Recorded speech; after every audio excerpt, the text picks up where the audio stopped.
All right, One Pride Nation. Welcome to week 2 of OTAs. Today, officially kicking off the second set of 3 days of practices. Now, if I remember correctly, the media availability this week will come on Thursday. So we'll hear more from players. But I still want to talk about one of the players that spoke to the media last week, and that's Aleem McNeil, because he said he feels night and day different this year versus last, and also noted that it's extremely important to him to have a full off season worth of workouts because when he came back last year, his body and mind weren't in sync and he wasn't as impactful as he could be. And I think that it's going to be critical for him to be impactful like he was back in 2024 before that knee injury if this defense is going to be successful.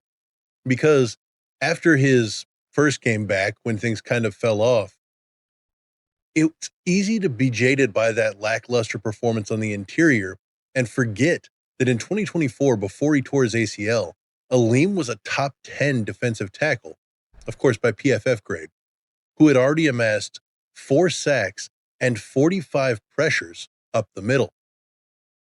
Now, we strengthened the defensive end room a lot this offseason, both in draft picks and free agents. But defensive tackle is a little bit of a weakness in depth, in my opinion. You've got the two guys we drafted in Aleem McNeil and Tyleik Williams really holding down the center. But with losses like DJ Reader and Roy Lopez, the Lions didn't really pick anyone up that can fill that role. Behind those two, you've got Makai Wingo, Levi Onwuzurike, Jay Tufele, who they picked up, Skylar Gill Howard, another draft pick and a late round pick at that, Chris Smith, Miles Adams, and Aiden Kiana. So not a lot of stellar depth, guys that you'd want to bank on to play a big role in your defense. That means a lot of this defensive line, this pass rush, this interior pressure is going to fall on Aleem and then Tyleik to maybe take a year to leap.